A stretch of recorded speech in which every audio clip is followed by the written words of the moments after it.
నమస్కారం అండి, నా పేరు డాక్టర్ స్వర్చల, జీవా ఫర్టిలిటీ సెంటర్స్ లో సైంటిఫిక్ డైరెక్టర్ ని. యూట్రైన్ ఫ్యాక్టర్ ఇన్ఫర్టిలిటీ ఏంటి అనేది వాళ్ళకి టాపిక్. అంటే గర్భసంచిలో ఏం ఫ్యాక్టర్స్ ఉంటే వాటి వల్ల సంతానలేమి సమస్య ఎలా కావచ్చు అనేది కనుక్కుందాం. ఇవి అబ్నార్మాలిటీస్, ఇవి యూట్రైన్ వాతావరణంనే కాదు షేప్ ని కూడా మారుస్తాయి. దీనివల్ల పిండం అనేది అతక్కపోవడం, ప్రెగ్నెన్సీ ఫుల్ టర్మ్ దాకా వెళ్ళకపోవడం అనేది జరుగుతుంది. ఫైబ్రాయిడ్స్, పాలిప్స్ చాలా కామన్ కాజెస్, కానీ ఇంకొన్ని ఫ్యాక్టర్స్ ఉంటాయి యూట్రైన్ ఫ్యాక్టర్స్, ఏవైతే యూట్రస్ ని, గర్భసంచి స్ట్రక్చర్ ని మార్చేయడం, ఫంక్షన్ ని మార్చడం, పెథలాజికల్ అబ్నార్మాలిటీస్ కూడా ఈ ప్రాబ్లమ్స్ వల్ల రావచ్చు. సో ఈ ప్రాబ్లమ్స్ ఏంటో చూసుకుందాం. ఫైబ్రాయిడ్స్, పాలిప్స్ గురించి నేను మాట్లాడను, అవి కాకుండా ఇంకేమైనా ఇంపార్టెంట్ ఉన్నాయా చూద్దాం. కంజనైటల్ యూట్రైన్ అబ్నార్మాలిటీస్ ముందు చూద్దాం. ఏంటి అవి? పుట్టుకతో వచ్చే ప్రాబ్లమ్స్. Mullerian duct anomalies. ఒక బిడ్డ తల్లి కడుపులో ఉన్నప్పుడు ములేరియన్ డక్ట్ అనేది తయారైంది అనుకోండి, అలాంటప్పుడు అమ్మాయికి డెవలప్మెంట్ మారుతుంది. సో ఈ ములేరియన్ డక్ట్ లోనే డిఫెక్ట్స్ ఉన్నాయి అనుకోండి, అలాంటప్పుడు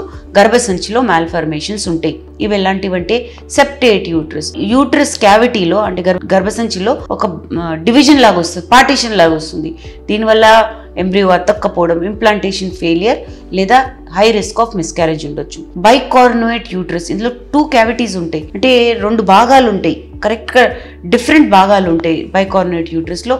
దీనివల్ల recurrent pregnancy loss, preterm labour అవ్వచ్చు. యూనికార్నుయేట్ యూట్రస్, ఇందులో ఒక భాగమే ఉంటుంది. దీనివల్ల ఆ సైజ్ సరిపోక మెయిన్ యూట్రైన్ క్యావిటీ చిన్నగా ఉండడం వల్ల మిస్క్యారేజ్ రిస్క్ ఎక్కువ, ఎక్టోపిక్ ప్రెగ్నెన్సీ రిస్క్ ఎక్కువ అనేది ఉంటుంది. డైడెల్ఫస్ యూట్రస్ లో గర్భసంచి, సర్విక్స్ 2 సార్లు ఉంటాయి అన్నమాట, 2 పక్కన ఉంటాయి. ఇవి కూడా కాంప్లికేషన్ కలిగించే పరిస్థితి, మిస్క్యారేజ్ అవ్వడము, ప్రీటర్మ్ బర్త్ అవ్వడం అనేది దీనివల్ల అవ్వచ్చు. యూట్రైన్ ఎడిషన్స్ కూడా ఉంటాయి. ఎలాంటివంటే ఆషర్మాన్ సిండ్రోమ్ అంటారు వీటిని. యూట్రైన్ ఎడిషన్స్ స్కార్ టిష్యూ లాంటివి ఫామ్ అవుతాయి గర్భసంచి పొర లోపల. ఇది ప్రీవియస్ ట్రామా వల్ల, అంటే ఏదన్నా సర్జరీ జరిగింది అనుకోండి, డిఎన్సీ లాగా, లేదా ఇన్ఫెక్షన్ అయింది అనుకోండి, దానివల్ల ఈ ఎడిషన్స్ వస్తాయి. ఇవి వచ్చేటప్పటికి గర్భసంచి ఆకారం మారడం, దానివల్ల సంతానలేమి సమస్య అనేది అవ్వచ్చు. ఎందుకంటే పిండం అతక్కదు, అతికినా అది రిపీటెడ్ మిస్క్యారేజెస్ కింద మారుతుంది. ఈ ఆషర్మాన్ సిండ్రోమ్ ఉన్న వాళ్ళకి గర్భసంచిలో ప్రాబ్లం ఉంది కనుక పీరియడ్స్ కూడా సరిగా రావు, అంటే లైట్ పీరియడ్స్ ఉండడము, పీరియడ్స్ బొత్తిగా రాకపోవడం అనేది ఉంటుంది. ఎడినోమయోసిస్ కూడా ఒక కండిషన్. ఇందులో ఏంటంటే గర్భసంచి లైనింగ్ ఉంటుంది చూడండి,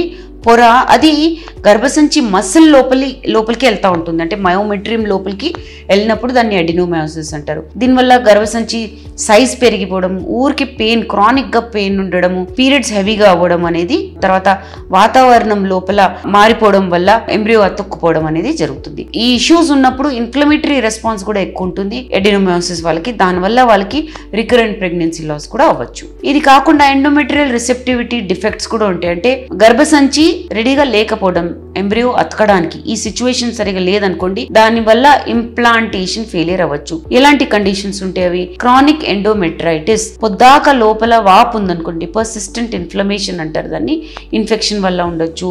దీనివల్ల ఏమవుతుందంటే రికరెంట్ ప్రెగ్నెన్సీ లాస్ అవ్వచ్చు, ఫ్యూచర్ లో ఇన్ఫర్టిలిటీ కూడా అవ్వచ్చు. లూటియల్ ఫేజ్ డిఫెక్ట్ కూడా ఇందులోకి వస్తుంది. సరిగా ప్రొజెస్ట్రాన్ ప్రొడ్యూస్ అవ్వలేదు అనుకోండి, ప్రొజెస్ట్రాన్ అనే హార్మోన్ అండం విడుదలయ్యాక రిలీజ్ అవుతుంది, అది చాలా ఇంపార్టెంట్ గర్భసంచి పొర పెరగడానికి. ఈ లూటియల్ ఫేజ్ డిఫెక్ట్ లో ప్రొజెస్ట్రానే పెరగలేదనుకోండి, అలాంటప్పుడు గర్భసంచి రిసెప్టివ్ గా ఉండదు, ఎంబ్రియో వచ్చినా అక్కడ అతుక్కోదు. థిన్ ఎండోమెట్రియం ఇంకో ప్రాబ్లం. ఈ థిన్ ఎండోమెట్రియం ఏంటంటే అండం విడుదలైన తర్వాత ప్రొజెస్ట్రాన్ విడుదలవుతుంది, కానీ ఈ ఎండోమెట్రియం అనేది పెరగట్లేదు. 7 మిల్లీమీటర్ కన్నా ఎక్కువ ఉంటే గర్భసంచి సైజ్ బాగున్నట్టు అనమాట. సో ఇది లేనప్పుడు బ్లడ్ సప్లై బాగాలేకపోవడం వల్ల ఎంబ్రియో అక్కడ అతకదు. సో ప్రీవియస్ సర్జరీ వల్ల ఉండొచ్చు, క్రానిక్ ఇన్ఫ్లమేషన్, హార్మోనల్ ఇంబ్యాలెన్సెస్ వల్ల కూడా ఈ ప్రాబ్లం ఉండొచ్చు. థిన్ ఎండోమెట్రియం ఉన్నప్పుడు ఏంటంటే ఎంబ్రియో అతకదు, లేదా ఎర్లీ ప్రెగ్నెన్సీ లాస్ అవ్వచ్చు. యూట్రైన్ ఇన్ఫెక్షన్స్ కూడా కొన్ని ఉంటాయి, ట్యూబర్క్లోసిస్ అని, పెల్విక్ ఇన్ఫ్లమేటరీ డిజీజ్ అని. ఇవన్నిటి వల్ల ఎండోమెట్రియల్ లైనింగ్ పాడైపోవడము, స్కారింగ్ అవ్వడము, దీనివల్ల ఇన్ఫర్టిలిటీ అవ్వచ్చు. ఎండోమెట్రియల్ హైపర్ప్లాసియా కూడా అని ఉంటుంది. ఇందులో ఏంటంటే ఎండోమెట్రియం పొర, అదే గర్భసంచి పొర మరీ లావుగా ఉండడం, థిక్, మరీ టూ మచ్ థిక్ గా అయిపోయినా మంచిది కాదు, దాన్ని హైపర్ప్లాసియా అంటారు. దీనివల్ల కూడా ఎంబ్రియో అతక్కపోవడం అనేది జరుగుతుంది.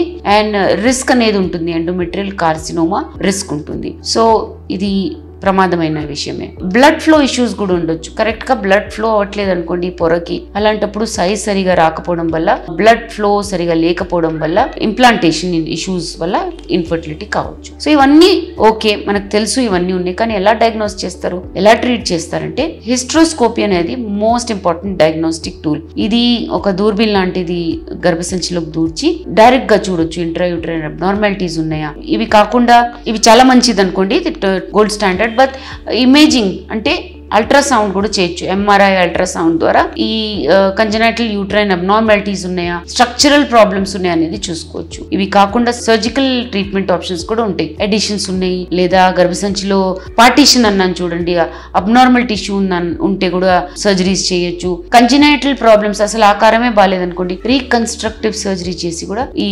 అబ్నార్మాలిటీస్ ని బాగా చేసి సెక్షువల్ యాక్టివిటీయే కాకుండా రీప్రొడక్టివ్ యాక్టివిటీ అంటే సంతానలేమి సమస్యని కూడా సాల్వ్ చేయొచ్చు. మెడికల్ మేనేజ్మెంట్ కూడా ఉంది. అంటే కొన్ని సందర్భాల్లో హార్మోనల్ ట్రీట్మెంట్ ఇస్తారు, యాంటీ ఇన్ఫ్లమేటరీ మెడికేషన్స్ ఇస్తారు, ఎడినోమయోసిస్ అప్పుడు, క్రానిక్ ఎండోమెట్రైటిస్ అప్పుడు. ఇవన్నీ పని చేయకపోతే ఐవీఎఫ్ కెళ్ళమంటారు. దానివల్ల కూడా మీ ఫర్టిలిటీ మళ్ళీ తిరిగి వచ్చే అవకాశాలు ఉంటాయి. సో యూట్రైన్ ఫ్యాక్టర్ ఇన్ఫర్టిలిటీ ఒక పెద్ద విషయమే. ఉట్టి ఫైబ్రాయిడ్స్, పాలిప్స్ కావు, చాలా చాలా రకాలుగా రావచ్చు. కానీ అవేంటో కనుక్కుంటే కరెక్ట్ గా డయాగ్నోస్టిక్ టూల్ ద్వారా, అంటే ఏదైతే అవసరమో హిస్ట్రోస్కోపియా, స్కానింగ్, ఇవన్నిటి ద్వారా మీరు కనుక్కుంటే డాక్టర్ సలహా ద్వారా కరెక్ట్ ఫర్టిలిటీ ఆప్షన్ ఏంటి అనేది తేల్చుకుంటే మీ ప్రాబ్లం తొలగిపోవడమే కాదు, దీనికి పరిష్కారంగా మీకు సక్సెస్ఫుల్ ప్రెగ్నెన్సీ కూడా రావచ్చు. దీని గురించి ఇంకా వివరాల కోసం తప్పకుండా జీవా ఫర్టిలిటీ సెంటర్స్ కి విచ్చేయండి. Thank you. చాలా థ్యాంక్స్ అండి మా వీడియోస్ చూస్తున్నందుకు. మరిన్ని ఇలాంటి ఇంట్రెస్టింగ్ వీడియోస్ కోసం మా ఛానల్ని తప్పకుండా సబ్స్క్రైబ్ చేయండి. Thank you.